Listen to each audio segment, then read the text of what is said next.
नमस्कार। इग्नू के स्वयं प्रभा चैनल में आज फिर से आपका एक बार पुनः स्वागत। अ, पिछले कक्षा में हमने जो पढ़ा था, स्वर संधि के बारे में पढ़ा था। आज खंड 2 इकाई 6 के अंतर्गत हम व्यंजन संधि और 7 के अंतर्गत व्यंजन संधि भाग 2 और 8 के अंतर्गत विसर्ग संधि के बारे में जानकारी प्राप्त करेंगे। व्यंजन संधि क्या होती है, पहले हम ये जान लें। व्यंजन संधि किसी व्यंजन का व्यंजन से अथवा किसी स्वर से मेल होने पर जो परिवर्तन होता है उसे व्यंजन संधि कहते हैं। जैसे इसको हल भी कहा जाता है, व्यंजन संधि को हल संधि भी कहा जाता है। हल इसलिए कहते हैं क्योंकि माहेश्वर सूत्र में ह से लेकर ल के बीच ही समस्त वर्ण आ जाते हैं। ह से ल के बीच ही वर्णों से संबंधित है, इसलिए इसको व्यंजन हल कहा जाता है। उदाहरण के तौर पे जैसे हम देते हैं सत आचार। अब यहाँ पर त व्यंजन वर्ण है और आ स्वर वर्ण है। इस प्रकार व्यंजन और स्वर इन दोनों के संयोग से जो विकार होगा वो व्यंजन संधि कहलाएगा। जैसे सदाचार, यहाँ पर व्यंजन वर्ण आदेश हो जाता है और इस प्रकार से यहाँ पर सत आचार के स्थान पर सदाचार आदेश हो जाता है। तो इस प्रकार स्वर संधि में हमने पढ़ा कि स्वरों के साथ जब मेल होता है तो स्वर संधि होती है, लेकिन जब व्यंजन का व्यंजन से अथवा किसी स्वर से मेल हो तो वो जो है व्यंजन संधि कहलाता है। इसके अंतर्गत हम सबसे पहले जो संधि पढ़ते हैं वो शुत्व संधि। इसका सूत्र है स्तोह शुनाश्चुः।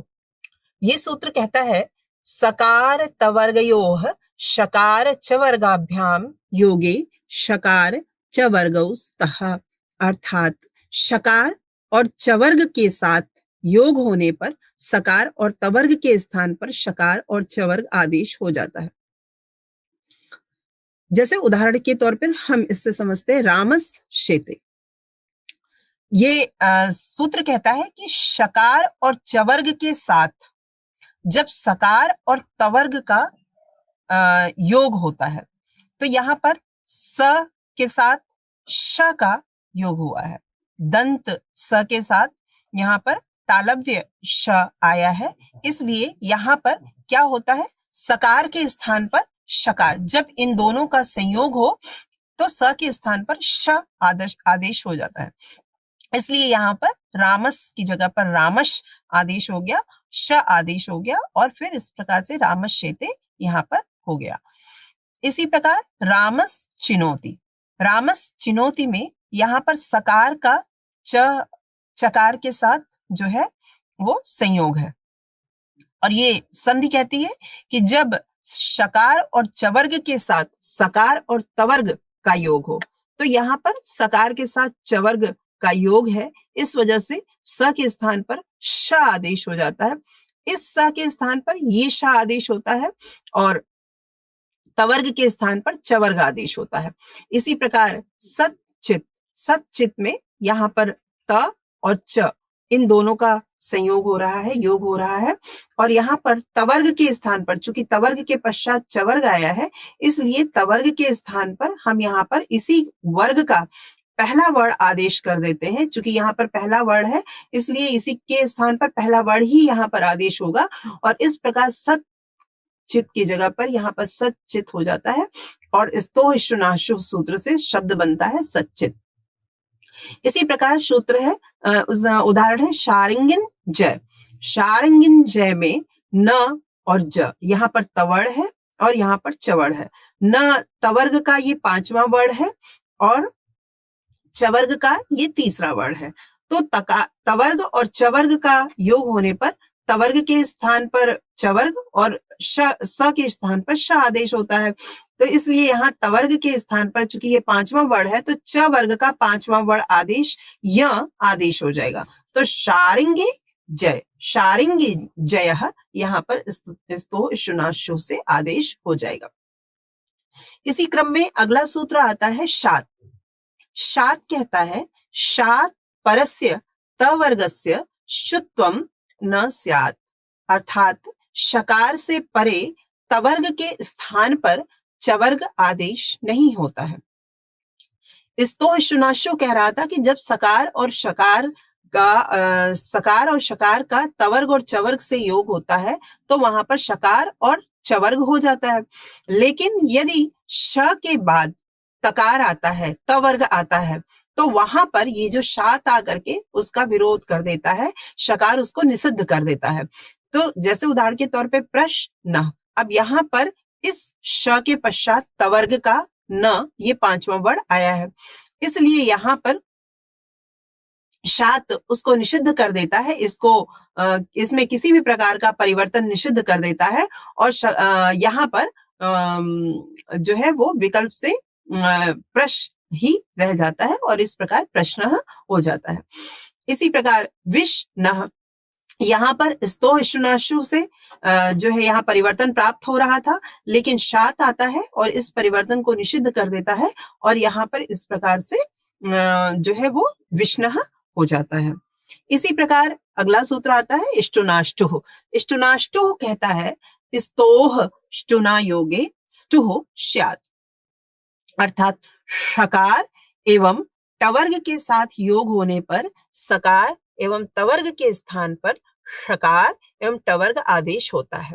अब ये मूर्धन्य श और टवर्ग, वहां पर दंत स और तवर्ग था और यहाँ पर मूर्धन्य श और टवर्ग के साथ योग होने पर सकार एवं तवर्ग के स्थान पर षकार एवं टवर्ग आदेश हो जाता है। जैसे रामस षष्ठः, अब यहाँ पर रामस षष्ठः में स का श मूर्धन्य श के साथ संयोग हो रहा है, इसलिए स के स्थान पर मूर्धन्य श आदेश हो जाता है और रूप बनता है रामस षष्ठः।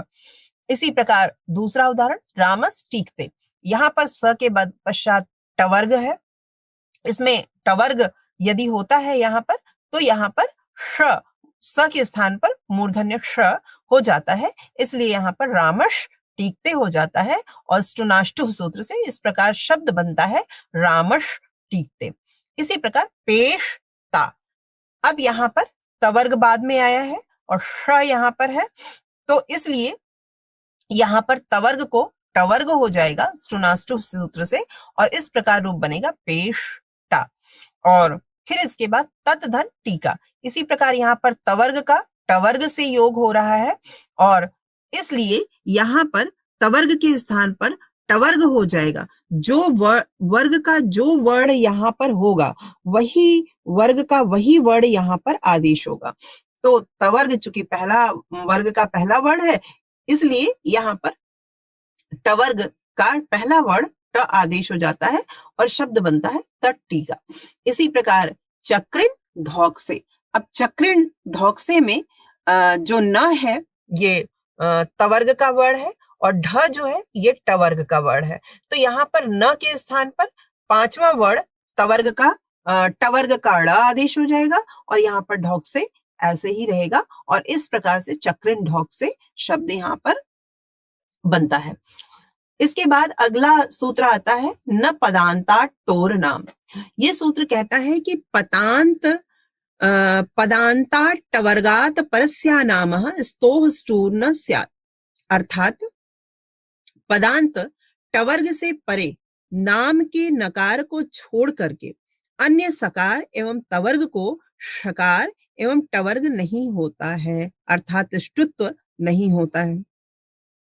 अब यहाँ पर जैसे षड ते, यहाँ पर स्टुनाष्टुः से टवर्ग और तवर्ग का संयोग प्राप्त होकर के जो है यहाँ पर टवर्ग की प्राप्ति हो रही है, लेकिन न पदांता टोर नाम ये सूत्र आता है और ये कहता है कि यदि पदांत में टवर्ग से परे, तो यहाँ पर टवर्ग है और टवर्ग से परे नाम के नकार को छोड़ करके अन्य सकार एवं तवर्ग, तो यहाँ पर ये तवर्ग है, तो टवर्ग के बाद तवर्ग को शकार एवं टवर्ग नहीं होता है, तो यहाँ पर इसने ये निषेध कर दिया कि न तो यहाँ पर शकार होगा और न तो यहाँ पर टवर्ग होगा। तो इस प्रकार से खरिचर सूत्र आता है और खरिचर सूत्र क्या करता है कि खर वर्णों को आदेश कर देता है। इस प्रकार खर वर्ण में ये प्रथम वर्ण अर्थात ट आदेश हो जाता है और ड के स्थान पर ट आदेश हो गया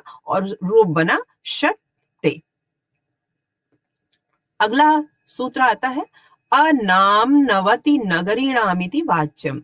ये सूत्र कहता है कि पदांत टवर्ग से परे नाम, नवति और नगरी शब्दों के नकार को छोड़ करके अन्य सकार एवं टवर्ग नहीं होता है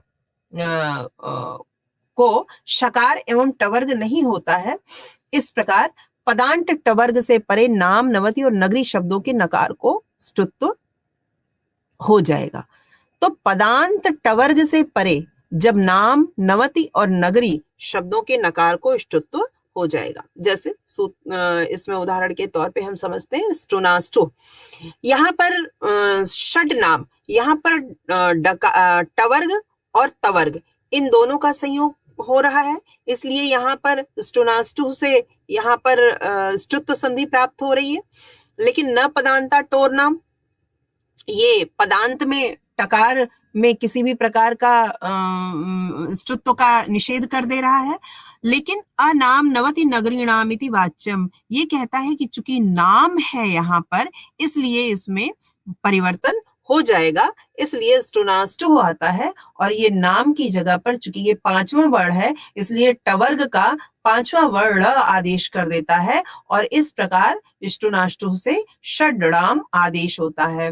प्रत्यय भाषायाम नित्यम। अब ये सूत्र कहता है कि नाम इस प्रत्यय के बाद में रहने पर षड के डकार को नित्य अनुनासिक हो।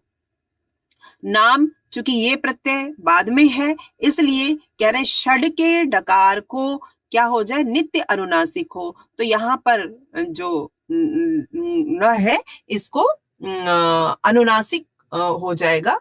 तो ट वर्ग का अनुनासिक ड़ होता है, तो यहाँ पर ड़ आदेश हो जाएगा और इस प्रकार से सर्वनाम यहाँ पर घटित होगा।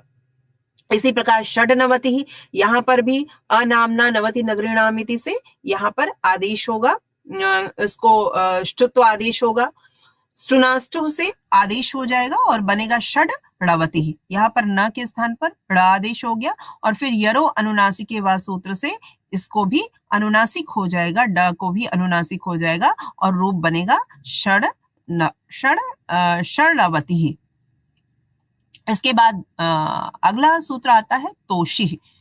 तोषी ही कहता है न ष्टुत्वम, अर्थात जब षकार के परे रहते तवर्ग को ष्टुत्व नहीं होता है, जैसे सन धन षष्ठः। अब यहाँ पर सबसे पहले स्टुनाष्टु प्राप्त हो रहा है क्योंकि टकार का मूर्धन्य श के साथ संयोग प्राप्त हो रहा है, इसलिए यहाँ पर स्टुनाष्टु से ष्टुत्व हो जाना चाहिए। लेकिन ये सूत्र आता है और ये कहता है कि शकार के परे रहते, तो ये बाद में है और तवर्ग को, अर्थात यहाँ पर तवर्ग का वर्ण न है तो ष्टुत्व नहीं होता और ये इसको ष्टुत्व होने से मना कर देगा और सन षष्ठः, जैसा ये रूप था वैसे ही उसी रूप में विद्यमान रहेगा और रूप बन जाएगा, जो रूप बनेगा वो बनेगा सन षष्ठः। इसके बाद अगला सूत्र आता है झलाम जशोवंते। झलाम जशोवंते कहता है कि पदांत में विद्यमान जो झल उसके स्थान पर जश आदेश होता है। पदांते झलाम जशः स्यो, पदांत में विद्यमान जो झल उसके स्थान पर जश आदेश होता है। यहाँ पर वाक धन ईशः, इसको हम देखते हैं। तो वाक में पद में झलवड़ है, यहाँ पर ये झलवड़ है, झलवड़ में झलवड़ का क है, तो इस प्रकार से यहाँ पर झलवड़ के क के स्थान पर जश आदेश हो जाता है। जश में वर्ग का केवल तीसरा वर्ण आता है, तो यहाँ पर जिस वर्ग का वर्ण होगा, पहला वर्ण होगा, झल वर्ण होगा, उसी वर्ग का जश हम तीसरा वर्ण आदेश कर देंगे। तो यहाँ पर झल वर्णों के अंतर्गत वर्ग का पहला, दूसरा, तीसरा, चौथा वर्ण आ जाता है। तो इसलिए यहाँ पर क के स्थान पर हमने जश क ख ग तीसरा वर्ण यहाँ पर आदेश कर दिया और इस प्रकार यहाँ रूप बन गया वागीशः, झलाम जशोअंत से, और रूप बना वागीशः। हम मिला देंगे, ग में ई आकर के मिल जाएगा वागी और शह, वागीशः रूप बनेगा। इसके बाद अगला सूत्र आता है यरो अनुनासिक अनुनासिको वा। ये सूत्र कहता है यरः पदान्तस्य अनुनासिके परे अनुनासिको वा स्यात्। अनुनासिक वर्ण के परे रहते पदांत यर के स्थान पर विकल्प से अनुनासिक होता है। अनुनासिक वर्ण के परे रहते, जैसे यहाँ पर उदाहरण के तौर पे दिया हुआ है एतद मुरारे। अब यहाँ पर मुरारी में ये जो म है ये अनुनासिक है। म जो नासिका से उच्चरित होते हैं उन्हें अनुनासिक वर्ण कहते हैं, तो ये नासिका से उच्चरित है म। तो इस प्रकार इस अनुनासिक वर्ण के वर्ण जो है ये यर का प्रत्याहार का वर्ण द है, तो इसके परे रहते अनुनासिक होने के कारण इसके स्थान पर जो यर प्रत्याहार का वर्ण होगा उसके स्थान पर विकल्प से अनुनासिक होगा। विकल्प से होगा, हो भी सकता है अथवा नहीं भी हो सकता है। तो इस प्रकार यहाँ पर द के स्थान पर ये इसी का पंचम वर्ण न अनुनासिक वर्ण त थ द ध न अनुनासिक वर्ण यहाँ पर आदेश हो गया। इस प्रकार ये शब्द बना एतन मुरारी। इसी क्रम में अगला सूत्र आता है प्रत्यय भाषायाम नित्यम। ये वार्तिक है प्रत्यय भाषायाम नित्यम, और ये वार्तिक कहता है कि लोक में अनुनासिक है आदि में जिसके, ऐसे प्रत्यय परे रहते पदांत यर को नित्य ही अनुनासिक होता है। लोक में अनुनासिक है आदि में जिसके, कह रहे कि अनुनासिक जिसके आदि में है ऐसे प्रत्यय के परे रहते, और यर अर्थात पहले यर होना चाहिए, यर प्रत्याहार का वर्ण होना चाहिए, यर प्रत्याहार के बाद अनुनासिक वर्ण होना चाहिए, और यदि अनुनासिक वर्ण है यर प्रत्याहार के बाद तो ये यरो अनुनासिको वा से यर प्रत्याहार को नित्य अनुनासिक हो जाता है। अर्थात यहाँ पर हमेशा अनुनासिक ही आदेश होता है।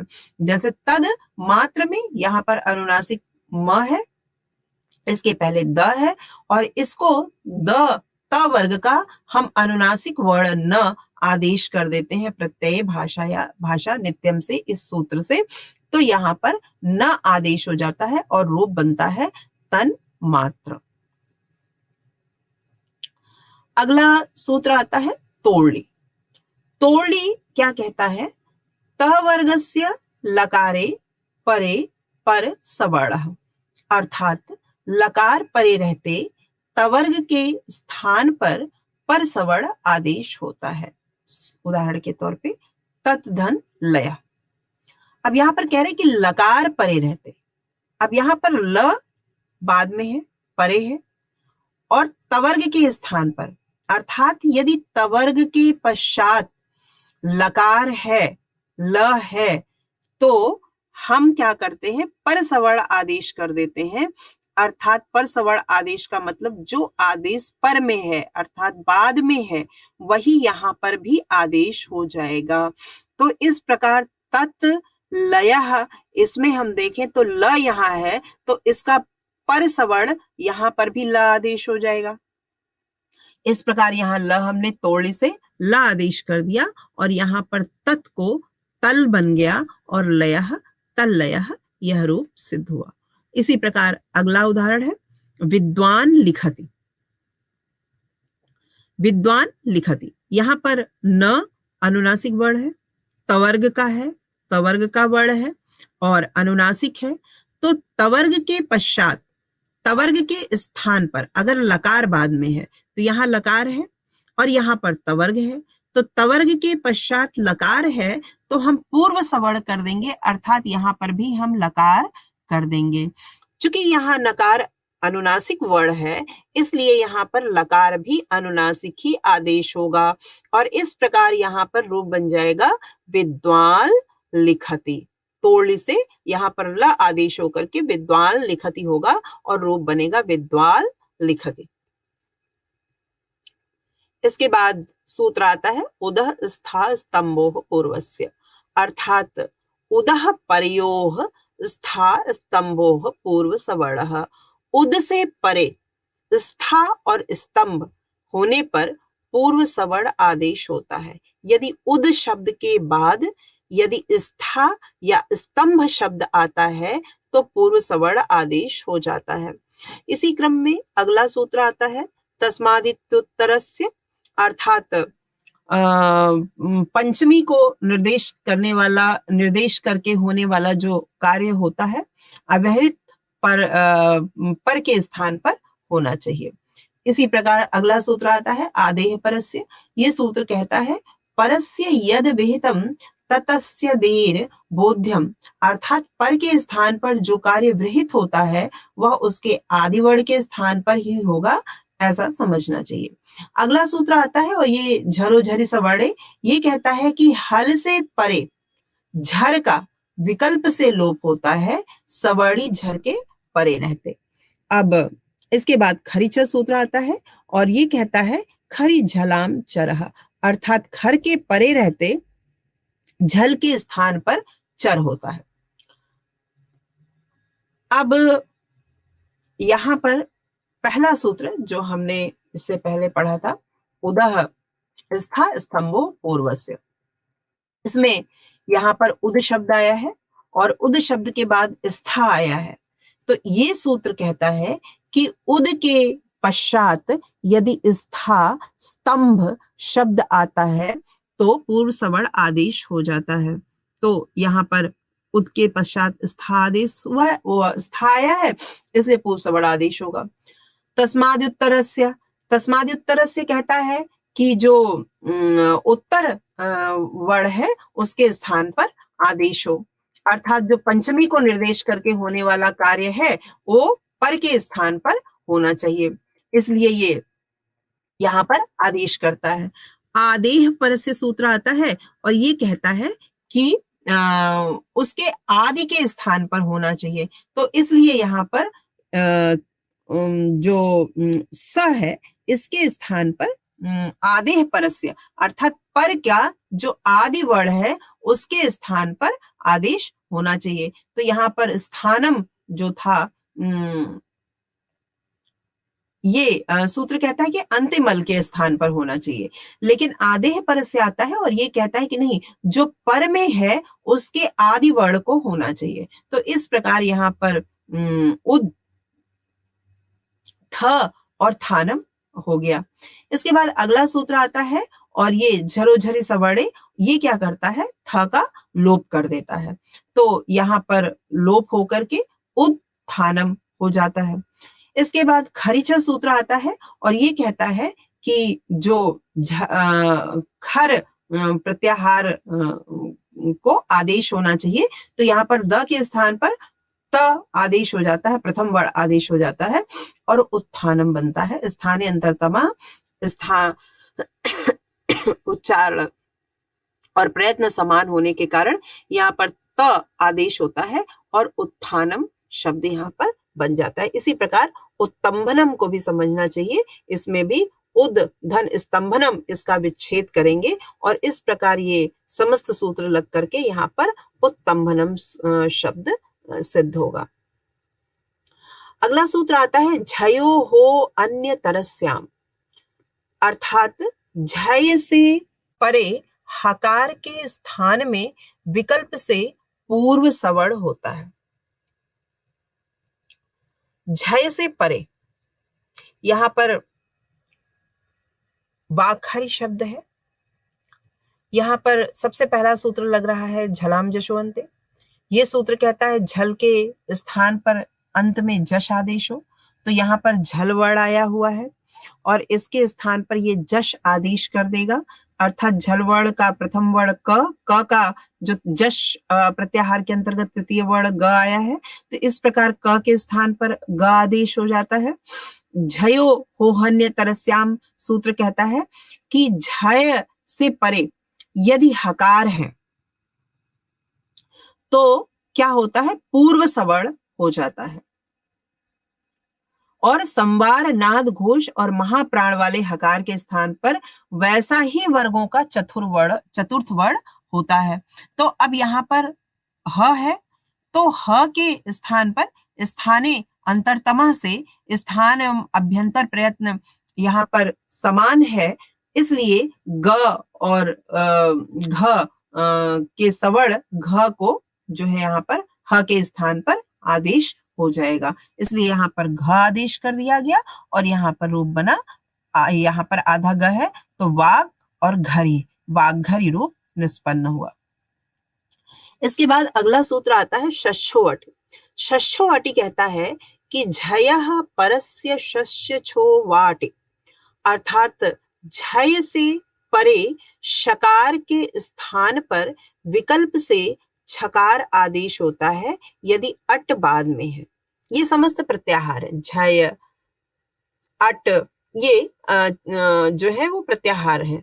और यहाँ पर ये जब कहता है कि झय से परे शकार के स्थान पर, अब यहाँ पर झय प्रत्याहार का वर्ण द है, झय प्रत्याहार का वर्ण द के बाद कह रहे शकार के स्थान पर, यहाँ पर शकार है, तो सबसे पहले तो यहाँ पर स्तोह शुनाशु प्राप्त हो रहा है। स्तोह शुनाशु जो ये कहता है कि तकार और शकार का संयोग होने पर जो है चवर्ग और शवर्ग आदेश हो जाता है, तो यहाँ पर तवर्ग और शकार का संयोग हो रहा है, इसलिए यहाँ स्तोह शुनाशु सूत्र प्राप्त होता है। लेकिन इसके बाद यहाँ पर दूसरा सूत्र प्राप्त हो रहा है, जब हमने इसको तज शिवः कर दिया, यहाँ पर स्तोह शुनाशु से द के स्थान पर हमने ज आदेश कर दिया, यहाँ च वर्ग का ज आदेश कर दिया, यहाँ पर त वर्ग के स्थान पर च वर्ग आदेश किया ज। तो मैं पहले भी बता चुकी हूं कि जब यहाँ पर जिस वर्ग का जो वर्ण होगा, इस च वर्ग का वही वर्ण यहाँ पर आदेश होगा। तो चूंकि तवर्ग का तीसरा वर्ण है ये, तो इसलिए च वर्ग का तीसरा वर्ण यहाँ पर आदेश होगा, तो यहाँ पर ज आदेश हुआ और तज शिवः रूप बन गया। खरिच सूत्र आता है और ये कहता है कि झल के बाद यदि खर है तो झल को चर आदेश हो जाए। तो झल के बाद यदि खर वर्ण है तो झल को चर आदेश हो, तो यहाँ पर झल वर्ण है और इसके बाद खर वर्ण है, तो इसलिए खर वर्ण का ज है, तो इसलिए ये जो खर झल वर्ण है इसको हम क्या करेंगे, चर आदेश कर देंगे। यहाँ पर ज के स्थान पर चर के अंतर्गत वर्ग का प्रथम वर्ण आता है, तो यहाँ पर हम वर्ग का प्रथम वर्ण च आदेश कर देंगे और रूप बना तत् शिवः। इसके बाद सूत्र आता है शश्चोअटि। शश्चोअटि क्या कहता है कि यदि झय के बाद शकार है तो विकल्प से छ आदेश हो, यदि बाद में अट प्रत्याहार का वर्ण हो, तो अट प्रत्याहार के अंतर्गत वह आता है, तो अट प्रत्याहार का वर्ण श के बाद है, इसलिए हमने क्या किया, श को और झय प्रत्याहार का वर्ण है यहाँ पर और उसके बाद शकार है, तो शकार के बाद अट प्रत्याहार है, इसलिए हमने शकार को छ आदेश यहाँ पर कर दिया, स को छ आदेश कर दिया और इस प्रकार तच्छिवः रूप बनता है और रूप बन जाता है तच्छिवः। अगला सूत्र आता है छत्वमिति वाच्यम। छत्वमिति वाच्यम कहता है कि झय से परे शकार के स्थान पर विकल्प से छकार आदेश के प्रसंग में अट परे रहते की जगह अम परे रहते कहना चाहिए। अर्थात जैसे यहाँ पर सूत्र है तद श्लोकेन, उदाहरण है तद श्लोकेन।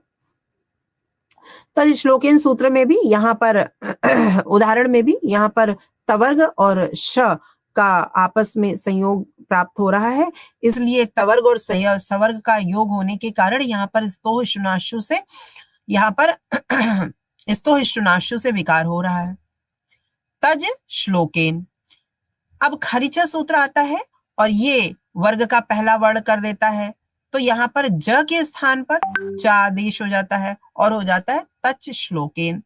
दूसरा सूत्र आता है छत्वमिति वाच्यम। छत्वमिति वाच्यम कहता है कि पदांत झय के परे शकार यदि हो तो शकार को हम छ कर देते हैं यदि अम बाद में हो। तो यहाँ अम प्रत्याहार का वर्ण ल श के बाद है, इसलिए श को, और यहाँ झय प्रत्याहार का वर्ण च है, तो झय प्रत्याहार के बाद शकार को हम छकार कर देंगे, क्योंकि उसके बाद में अम प्रत्याहार का वर्ण ल है। तो इस प्रकार यहाँ पर छ हो गया और वर्ण बना तच्छ्लोकेन। अब इसी क्रम में जब हम दूसरी इकाई पर आते हैं, खंड 2 इकाई 7 हल संधि, इसमें मो अनुस्वार सूत्र से पदांतवा सूत्र पर्यंत तक इसमें इस इकाई के अंतर्गत वर्णन किया गया है। इसमें पहला सूत्र आता है मो अनुस्वारा। मो अनुस्वारा सूत्र कहता है कि यदि हल परे रहते मकारांत पद के अंतिम मकार के स्थान पर अनुस्वार आदेश हो जाता है, जैसे हरिम बंदे। अब यहां पर ये सूत्र कह रहा है मोनुस्वारा लगेगा। मोनुस्वारा क्यों? मोनुस्वारा कहता है कि यदि मकार है, अंत में मकार है, हल के परे रहते, अर्थात व्यंजन यदि बाद में है और मकार अंत में है, तो इस मकार को अनुस्वार हो जाता है। यदि मकार के बाद, अंतिम मकार के बाद व्यंजन है, तो अंतिम मकार को अनुस्वार आदेश हो जाता है। तो मो अनुस्वार ये कहता है, लेकिन हलो अंत से कहता है कि जो अंतिम अल होगा उसके स्थान पर अनुस्वार होगा। तो यहाँ पर हरिम बंदे, ये म जो है इसके स्थान पर यहाँ पर अनुस्वार हो जाएगा इस सूत्र से, मो अनुस्वार सूत्र से। इसके बाद अगला सूत्र आता है नश्य अपदान्तस्य झलि, अर्थात नस्य मस्य चापदान्तस्य झल्य अनुस्वार। सॉरी, झल परे रहते अपदांत नकार और मकार के स्थान पर अनुस्वार होता है। यहां पर उदाहरण के तौर पे हम लेते हैं यशांश सी, यशान धन सी। अब यशान धन सी, यहां पर झल प्रत्याहार का वर्ण स है और इसके पहले नकार है। तो ये सूत्र कहता है कि यदि झल बाद में है और नकार और मकार के स्थान पर अनुस्वार हो जाएगा, तो यहाँ पर नकार है और इस नकार के स्थान पर ये अनुस्वार आदेश हो गया, क्योंकि पद के अंत में है, ये नकार पद के अंत में है और इसके बाद जो है झल प्रत्याहार का वर्ण स है, इसलिए यहाँ पर ये अनुस्वार हो गया और इस प्रकार रूप बना यशांसी। इसके बाद अगला सूत्र आता है अनुस्वारस्य ययि परसवर्णः, अर्थात ये वृत्ति है और ये वृत्ति कहती है कि यय परे रहते अनुस्वार के स्थान में परसवर्ण आदेश होता है। जैसे यहां पर उदाहरण के तौर पे सामतः, शामतः। अब इसमें नश्य अपदान्तस्य झलि से यहाँ पर जो मकार है, अंतिम मकार है, इसको अनुस्वार प्राप्त हो जाएगा और फिर अनुसार से यही परसवर्ण सूत्र आता है। ये कहता है कि यय परे रहते अनुस्वार के स्थान पर परसवर्ण आदेश हो। तो यय तवर्ण जो है वो यय प्रत्याहार का वर्ण है, इसलिए क्या होगा, अनुस्वार के स्थान पर परसवर्ण आदेश हो जाएगा। तो यहाँ पर जो परसवर्ण आदेश अर्थात तवर्ग का जो पंचम वर्ण है वो अनुस्वार आदेश हो जाएगा और यहाँ पर न आदेश हो जाता है और रूप बनता है शांत। इसके बाद सूत्र आता है वाप पदांतस्य। वाप पदांतस्य कहता है पदांतस्यानुस्वारस्य ययि परे परसवर्णो वा स्यात्, अर्थात यय परे रहते पदांत अनुस्वार के स्थान पर विकल्प से परसवर्ण आदेश होता है। उदाहरण के तौर पर त्वम करोषि। अब यहाँ पर त्वम करोषि में सबसे पहले सूत्र प्राप्त होता है मो अनुस्वारा, क्योंकि मो अनुस्वारा क्या कहता है कि यदि मकार के बाद कोई व्यंजन हो, अंतिम मकार के बाद कोई व्यंजन हो, तो मकार और नकार को अनुस्वार हो जाता है। तो यहाँ पर मो अनुस्वार से यहाँ पर अनुस्वार हो गया। इसके बाद अगला सूत्र आता है वापदान्तस्य। वापदान्तस्य सूत्र क्या कह रहा है कि यय परे रहते पदांत अनुस्वार के स्थान पर विकल्प से पर सवर्ण आदेश हो जाए। अब यहां पर यय प्रत्याहार का वर्ण बाद में है और यहां पर अनुस्वार है, तो अब अनुस्वार के स्थान पर यय प्रत्याहार का वर्ण परे रहने के कारण विकल्प से पर सवर्ण कर रहे हैं। तो पर सवर्ण का मतलब है क के स्थान पर जो है इसी वर्ग का पांचवा वर्ण आदेश हो जाएगा। तो इस प्रकार यहाँ पर जो अनुस्वार है इसको ङ क ख ग घ ङ पांचवा वर्ण इसका यहाँ पर आदेश हो जाएगा और इस प्रकार रूप बनेगा त्वं करोषि। त्वं करोषि। इसके बाद सूत्र आता है मोराजि समः क्वौ, अर्थात क्विबंत राज धातु परे रहते सम के मकार के स्थान पर मकार ही होता है। यहां पर सम धन राट। अब यहां पर ये जो राट है ये राज धातु का शब्द है और ये कह रहे हैं कि क्विबंत राज धातु परे रहते, यहां पर राज धातु का राट है और सम के मकार के स्थान पर, और यहां पर सम है तो मकार के स्थान पर मकार ही होता है, अर्थात इसमें कोई परिवर्तन नहीं होता है। लेकिन उसके पहले मो अनुस्वार प्राप्त हो रहा है, क्योंकि मो अनुस्वार क्या कह रहा है कि जो अनुनासिक है उसके बाद अगर व्यंजन है तो अनुनासिक के स्थान पर अनुस्वार हो जाएगा। तो यहाँ पर इसलिए यहाँ सबसे पहले ये सूत्र प्राप्त होता है और ये अनुस्वार करता है इसको। लेकिन मोर आज समाह को आकर के उसका निषेध कर देता है और वो कहता है कि यदि राज धातु है बाद में और सम के मकार को उस समय क्या हो जाए, यथा स्थिति बनी रहे, अर्थात मकार ही बना रहे। इस प्रकार यहाँ पर आधा म बना रहता है और इसमें र आके मिल जाता है और रूप बनता है सम्राट। इसके बाद अगली संधि सूत्र आता है, अगला सूत्र हेम परे वा। हेम परे वा सूत्र कहता है म परे हकारे परे मस्य मोवा, अर्थात मकार के स्थान पर मकार विकल्प से होता है म परक हकार परे रहने पर। उदाहरण के तौर पे किम यमलयति। अब यहां पर कह रहे कि मकार के स्थान पर मकार विकल्प से होता है यदि म परक हकार बाद में हो। तो म परक हकार यहां पर है यमलयति, अर्थात ये ह और म, तो ये म परक हकार है यहां पर। तो कह रहे म परक हकार यदि बाद में है और उसके पहले यदि म है तो इसको विकल्प से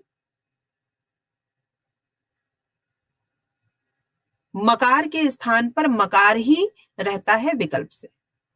तो किम यमलयति के अनुसार यहां पर मो अनुस्वार पहले आता है और मो अनुस्वार से इसको अनुस्वार प्राप्त हो जाता है क्योंकि म के बाद व्यंजन है, और यदि म के बाद व्यंजन होता है तो म और न को अनुस्वार कर दिया जाता है। तो यहाँ पर मो अनुस्वार से किम यलयति यह अनुस्वार हो गया। हे म परे वा सूत्र कहता है कि मकार विकल्प से हो, म परक हकार परे हो। तो यहाँ पर मकार जो है ये किम यमलयति बनेगा। यहाँ पर गलती से ये अनुस्वार लगा है, ये यहाँ होना चाहिए, और किम यमलयति रूप ये इस प्रकार से म लग करके किम बन जाएगा और हे मपरेवा से किम यमलयति बनेगा। और यदि हे मपरेवा सूत्र नहीं लगता है और केवल ये रूप बनता है, किम यमलयति बनता है, तो ये केवल मो अनुस्वार से बन जाएगा, हे मपरेवा सूत्र का प्रयोग वहां पर नहीं होगा। अगला सूत्र आता है यवल परे यवलावा। ये सूत्र कहता है कि यवल यकार वकार एवं लकार परक हकार परे हो तो मकार के स्थान पर विकल्प से क्रमशः अनुनासिक यकार वकार एवं लकार होता है। अब यहाँ पर जैसे किम यह, अब यहाँ पर भी म है और यहाँ पर व्यंजन है, इसलिए म अनुस्वार प्राप्त हो रहा है। लेकिन यवल परे यवला वा के अनुसार यदि य व ल इनसे युक्त यदि ह है तो उसको अनुनासिक हो जाता है। तो इस म को यहाँ पर चूंकि ये अनुनासिक जो यकार है वो ह परक है, इसलिए यहाँ पर अनुनासिक बन जाएगा, ये म अनुनासिक हो जाएगा और किम यह रूप संपन्न होता है। इसी प्रकार से किम विहलयति और किम आह्लादयति भी, इसको भी इसी प्रकार समझना चाहिए। इसके बाद सूत्र आता है नपरे नह। नपरे नह सूत्र कहता है कि न परक हकार के परे रहते मकार के स्थान पर विकल्प से नकार होता है। तो न परक हकार के परे रहते, यहाँ पर न परक हकार नुते, नुते यहाँ न परक हकार है और मकार और उसके पूर्व में मकार है, तो कह रहे हैं कि मकार को विकल्प से नकार होता है यदि नुते न परक हकार बाद में है तो यहाँ पर विकल्प से न हो जाएगा, अर्थात यहाँ न हो भी सकता है और न नहीं भी हो सकता है। मो अनुस्वार से यहाँ पर केवल अनुस्वार प्राप्त हो जाएगा, किम नुते हो जाएगा, लेकिन नपरे न से इसी म को न आदेश हो जाएगा और किम नुते किन नुते रूप यहाँ पर संपन्न होगा। इसके बाद सूत्र आता है आद्यंतौ टकितौ। आद्यंतौ टकितौ कहता है टित और कित जिसमें विहित होते हैं उसके क्रमशः आद्यव्यय तथा अंतव्यय होते हैं। ये जब आगम होता है तो वो आदि और अंत का होता है। इसके बाद सूत्र आता है गणौ कुक्टुक शरि। ये कहता है कि शर परे रहते नगार को कुक तथा ड़कार को टुक आगम विकल्प से होता है। ये भी आगम सूत्र है और ये शर के स्थान पर कुक और टुक का आगम विकल्प से करता है। इसके बाद सूत्र आता है चयो द्वितीयाः शनि पौष्कर साधे रीति वाच्यम, अर्थात शर के परे रहते चय के स्थान पर वर्गों के द्वितीय वर्ण विकल्प से होते हैं। उदाहरण के तौर पर हम देख लेते हैं, जैसे प्रांग षष्ठ। अब प्रांग षष्ठ में पहला सूत्र आया है गणो कुक टुक शरि। ये सूत्र कहता है कि शर प्रत्याहार का चूंकि श यहाँ पर बाद में है, इसलिए प्रांग न को हम क्या करेंगे, कुक का आगम कर देंगे। लेकिन आगम करने के लिए सूत्र आता है आद्यंतो टकितो और ये कहता है कि जो आगम होता है वो आदि के अंत और पर के मध्य में होता है, तो पर के आदि में होता है। तो इस प्रकार प्रांग कुक षष्ठ ये रूप बन जाता है। अब यहाँ पर हम क का हलंत्यम से लोप कर देंगे। क का हलंत्यम तस्य लोपा दर्शनम लोपा से लोप होकर के कु बचता है। फिर प्रांग कु षष्ठ, अब क के उ का भी हम उपदेशे अजन्मासी के तस्य लोपा दर्शनम लोपा से लोप कर देंगे, तो प्रांग क षष्ठ बचेगा। अब इसके बाद सूत्र आता है चयो द्वितीयाः शनि पौष्कर साधे रीति वाच्यम। ये सूत्र कहता है कि शर के श परे होने पर, यदि श परे है तो चय के स्थान पर क्रमशः क्या हो जाएगा, द्वितीय वर्ण आदेश हो जाएगा। तो श परे होने के कारण चय के स्थान पर यहाँ द्वितीय वर्ण क वर्ण का द्वितीय वर्ण ख होता है, तो क वर्ग का द्वितीय वर्ण ख आदेश हो जाएगा और प्रांग षष्ठ रूप निष्पन्न होगा। अगला सूत्र आता है ngसी ही ngहसी धट धुट। डकार से परे सकार को विकल्प से धुट आगम होता है। उसके आगे सूत्र आता है नश्य। नश्य कहता है कि नान्ता परस्य सस्य धुटवा, अर्थात नान्त से परे सकार को विकल्प से धुट का आगम हो, अर्थात नान्त मने न जिसके अंत में हो, तो न सन स इसमें न अंत में है और इसके परे स है, इसके बाद स है। नश्य सूत्र से क्या हो जाएगा, धुट का आगम हो जाएगा। ये कहता है कि सकार को विकल्प से धुट का आगम हो, तो यहाँ पर विकल्प से धुट का आगम होता है। धुट का आगम होगा तो हम पहले ट का लोप करेंगे, ट का लोप करके फिर इसके बाद ध के उ का तो धू सा बचता है, फिर ध के उ का लोप करेंगे उपदेशय अनुनासिक तस्य लोपा दर्शनम लोपा से, तो उ का लोप होता है तो ध शेष बचता है और फिर सन ध स ये रूप बनता है। और फिर खरिचा सूत्र आता है और ये कहता है कि सकार के परे रहते, ये क्या किया इसने, सकार के परे रहते धकार के स्थान पर तकार आदेश कर दिया और इस प्रकार रूप बना संत सह। इसके बाद सूत्र आता है शीतुक। शीतुक कहता है कि शी परे रहते पदांत नकार को विकल्प से तुक का आगम होता है, जैसे सन शंभु, सन शंभु ये सूत्र आता है। अब सन शंभु में सबसे पहला सूत्र लगा है शीतुक। शीतुक क्या कहता है कि न के पश्चात श है और इसलिए तुक का आगम हो जाएगा। न के पश्चात यदि श हो तो तुक का आगम हो जाता है, तो तुक का आगम होगा आद्यंतो टकितौ से हम सन तुक शंभु, तो हम आगम कर देंगे तुक का आद्यंतो टकितौ से। इस प्रकार सन तुक शंभु हो गया। फिर हम क का लोप करेंगे, हलंत्यम तस्य लोपा अदर्शनम लोपा से। अदर्शनम लोपा से जब हमने लोप किया तो बना तू शंभु। अब त के ऊ का भी लोप हम करेंगे। कहीं पर भी अगर ये आगम होता है तो आगम में जो ये वर्ड है हम इसका लोप करते हैं और फिर इसके बाद हम जो स्वर है व्यंजन के स्वर अनुनासिक वर्ड है उसका हम लोप करते हैं। तो ये तू अनुनासिक, ऊ जो है अनुनासिक वर्ड है, तो उपदेश अनुनासिक, इससे इसकी अनुनासिक संज्ञा होगी और त से लोपा दर्शनम लोपा से इसका लोप हो जाएगा। तो इस प्रकार सन त शंभु बचा। अब यहाँ पर तकार और शकार का संयोग होने के कारण यहाँ पर शुद्ध संधि प्राप्त हो रही है, तो यहाँ पर स्तोह शुनाशु सूत्र प्राप्त हो रहा है। तो यहाँ पर हम क्या करेंगे, त और श का संयोग होने के कारण हम त को च कर देंगे, जो है चवर्ग कर देंगे। तो यहाँ पर सन च शंभु हो गया। इसके बाद फिर से यहाँ पर तकार और चवर्ग का संयोग प्राप्त हो रहा है, तो हम यहाँ पर फिर से स्तोह शुनाशु के द्वारा न के स्थान पर इसी का पांचवा वर्ड, चवर्ग का पांचवा वर्ड हम कर देंगे। चूंकि यहाँ तवर्ग का पांचवा वर्ड है इसलिए यहाँ भी हम चवर्ग का पांचवा वर्ड कर देंगे। इस प्रकार सच संय छम्भु कर देंगे और इस प्रकार सशो अठी से यहाँ पर संय छ और यहाँ पर छ श है, तो ये सूत्र शशो अठी कहता है कि झय के बाद शकार के स्थान पर, चूंकि झय प्रत्याहार का वर्ड है और ये शकार है, तो कह रहे हैं उसके स्थान पर छ आदेश हो जाए यदि अट बाद में है। तो अट वर्ड का म यहाँ बाद में है, इसलिए यहाँ पर हम क्या करेंगे कि श के स्थान पर छ आदेश कर देंगे और रूप बनेगा शय छम्भु। इसी प्रकार से इनको भी समझ लेना चाहिए। संय छम्भु, जब हम इसमें केवल सशोटी लगाते हैं तो संय छम्भु बनता है, और अगर संय छम्भु अगर हम इसमें शशोटी नहीं लगाते हैं तो संय च शंभु बनता है। और इसके अतिरिक्त यहाँ पर इसी प्रकार से सिद्धियां हो जाती हैं। इसके बाद सूत्र आता है ngमो ऋस्वादचि ngमुड़ नित्यम, अर्थात इसका ऋष से परे जो ngम वह है अंत में जिसके, ऐसा जो पद उससे परे अच को नित्य ngमुट आगम होता है। यहाँ पर प्रत्यंग आत्मा, अब यहाँ पर ऋष से परे न जो है वो ऋष यहाँ यह है, इसके बाद न है, तो न होने के कारण उससे परे जो अच है उसको ngमुट आगम हो जाएगा। तो यहाँ पर प्रत्यंग उट आगम हमने कर दिया आद्यंत उटकितौ से, और इसके बाद हमने ट का लोप कर दिया, फिर ng के ओ का लोप कर दिया, तो यहाँ पर बचा ng, फिर प्रत्यंग आत्मा रूप यहाँ पर सिद्ध हो जाता है। इसी प्रकार से सुगणीश और सन्निश्चित भी हो जाता है। फिर अगला सूत्र आता है समासुटी, सुट के परे रहते सम के मकार के स्थान पर रू आदेश होता है। अत्र अनुनासिका पूर्व से तुआ, इस रू प्रकरण में भी रू से पूर्व वर्ड को विकल्प से अनुनासिक होता है।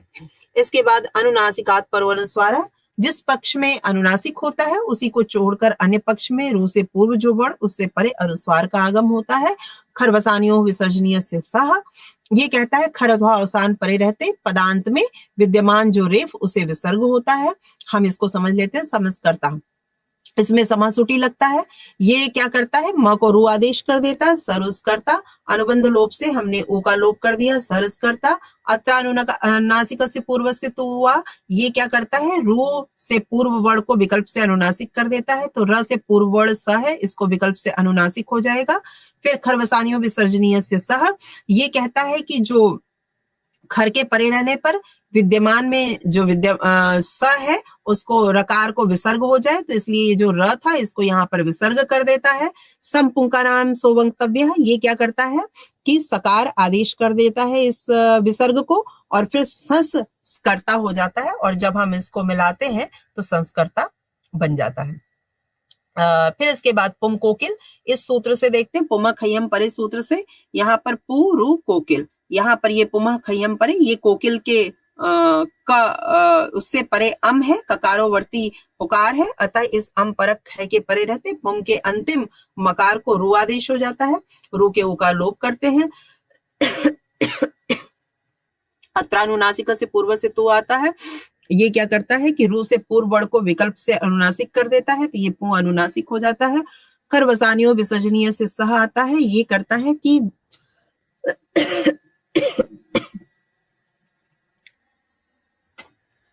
इसको विसर्ग कर देता है और फिर यहाँ पर विसर्ग हो जाता है। यहाँ पर इसको स आदेश हो जाता है और फिर पुंस कोकिल यहाँ पर सिद्ध हो जाता है। नश्यभ्य प्रशान यहाँ पर ये सूत्र आता है और ये कहता है कि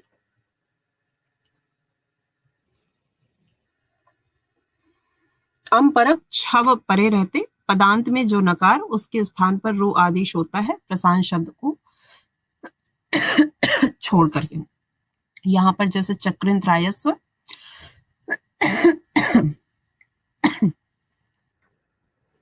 यहाँ पर नश्यभ्य प्रशान सूत्र आता है और ये कर देता है न को रुत्व कर देता है, फिर र के उ का लोप कर देते हैं उपदेश अनुनासिक की तस्य लोपा दर्शन लोपा से, और यहाँ पर रू को र शेष आता है और खर वसानियों विसर्जनीय से सह आता है, ये र को विसर्ग कर देता है और विसर्जनीय से सह इस विसर्ग को स कर देता है और इस प्रकार से चक्र त्रायस्व यहाँ पर सिद्ध हो जाता है। इसी क्रम में तस्य परमाम्रेडितम सूत्र आता है, जो 2 बार कहा गया हो उनमें द्वितीय रूप की आम्रेडित संज्ञा होती है और कानाम्रेडित कहता है कि आम्रेडित संज्ञक शब्द परे रहते कान शब्द के अंतिम नकार के स्थान पर रू आदेश हो जाता है। उदाहरण के तौर पे जैसे कान कान शब्द है, यहाँ पर तस्य परमाम्रेडितम शब्द से कान कान शब्द 2 बार कहे गए हैं, इसलिए जो द्वितीय कान है इसकी आम्रेडित संज्ञा हो जाएगी। कानाम्रेडित सूत्र से इसमें जो आम्रेडित संज्ञक शब्द के परे रहने के कारण कान शब्द के अंतिम नकार के स्थान पर रू आदेश हो जाएगा। रू आदेश हो गया, फिर र के उ का लोप कर देंगे हम, कार कान बच जाएगा। फिर अत्रानुनासिका से पूर्व से तुआ सूत्र आता है और ये क्या करेगा, का को अनुनासिक कर देगा और फिर खर वसानियों विसर्जनीय से सह सूत्र क्या करेगा कि इस र को विसर्ग कर देगा और फिर का कान बचेगा और फिर समपुंका नाम सो वक्तव्य सूत्र से ये जो विसर्ग है इसको स हो जाएगा और इस प्रकार कांस कान रूप सिद्ध होगा। अगला सूत्र आता है छेच। छेच सूत्र कहता है ऋस्व से छेतु। अब यहाँ पर जैसे उदाहरण के तौर पर शिव छाया, यहाँ पर पहला सूत्र लगा है छेच, ये क्या कहता है, छकार परे रहते ऋषु को तुक का आगम हो। अब यहाँ पर छकार बाद में है इसलिए यहाँ पर ऋषु को तुक का आगम हो जाएगा। यहाँ पर वह ऋषु है तो यहाँ पर शिव तुक छाया, तुक का आगम हो गया। इसके बाद हम क का लोप करेंगे और त के उ का लोप करेंगे तो शिव त छाया बचा और फिर इसके बाद झलाम जशवंते आ जाएगा। झलाम जशवंते क्या करेगा, जश को झल को जश कर देगा, तो इसलिए जो त झल है इसको द जश कर देगा और फिर इसके बाद स्तोह शुनाशु आएगा। स्तोह शुनाशु इस द के स्थान पर ज आदेश कर देगा और फिर शिव ज छाया बन जाएगा और फिर इसके बाद खरिचा सूत्र आता है। खरिचा सूत्र ज के स्थान पर च आदेश करता है और इस प्रकार शिव च छाया आ जाएगा और रूप बनेगा शिव छाया। इसी प्रकार लक्ष्मी छाया, इसमें पदांत दीर्घ से छकार परे रहते, तो चूंकि पद के अंत में लक्ष्मी दीर्घ है, इकार दीर्घ इकार है और इसके पश्चात छकार है, इसलिए इस सूत्र से यहाँ पर क्या होगा, तुक का आगम होगा। आद्यंतो टकितो से हम तुक का आगम कर देंगे। क का यहाँ पर लोप करेंगे, त के उ का लोप करेंगे, फिर स्तो शुनाश्चु से लक्ष्मी च छाया हो जाएगा। झलाम जशवंती से द आदेश कर देंगे, लक्ष्मी द छाया हो जाएगा। स्तो शुनाश्चु से पुनः हम लक्ष्मी ज छाया करेंगे और खरिच सूत्र से ज के स्थान पर च आदेश हो जाता है और इस प्रकार लक्ष्मी छाया रूप बनता है। अब विसर्ग संधि। विसर्ग संधि में विसर्ग के बाद स्वरिया व्यंजन आने पर जो विकार होता है उसे विसर्ग संधि कहते हैं। जैसे मनः, यहाँ पर ये विसर्ग है और इसके पश्चात बल, तो इस प्रकार मनः बल ये मनोबल बन जाता है और दो शासन यहाँ पर विसर्ग और शासन, इस प्रकार से यहाँ पर विसर्ग और व्यंजन के संयोग से यहाँ पर दुशासन शब्द बन जाता है। इसी प्रकार निह फल, तो इसके स्थान पर विसर्ग के स्थान पर स हो जाता है और निष्फल शब्द निष्पन्न होता है। इसके अंतर्गत पहला सूत्र आता है विसर्जनीय से सह। विसर्जनीय से सह कहता है खरी विसर्जनीय से सह स्यात्। खर परे रहते विसर्ग के स्थान पर सकार आदेश होता है, तो यहाँ पर खर वर्ण का वर्ण त्र परे है और यहाँ पर विसर्ग है, तो विसर्जनीय से सह सूत्र से इस विसर्ग के स्थान पर यहाँ पर विसर्ग हो जाएगा और स हो जाएगा और इस प्रकार विश्वस्त्राता शब्द यहाँ पर निष्पन्न होगा।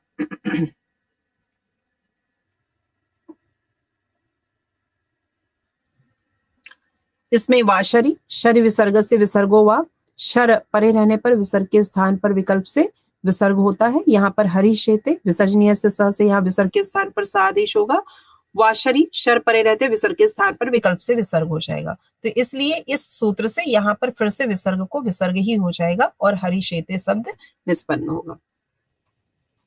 सशोरु और अतोरोर प्रताद प्रोते, इसके अंतर्गत शिवसर्च आता है और इसमें सशोरु, इसमें स को रुत्व हो जाएगा, फिर इसका लोप हो जाएगा शिवरर्च्य, और अतोरोर प्रताद होते से इसको उ आदेश हो जाएगा। आद गुणा से वो आदेश होकर के शिवो अर्च्य और एंग पदांता धसी से शिवो अर्च्य रूप निष्पन्न होगा। इस प्रकार विसर्ग संधि में आज इतनी सिद्धियां हो पाई, कुछ अंश इसमें छूट रहा है जिसको हम अगली बार इसको कवर करने की कोशिश करेंगे। धन्यवाद।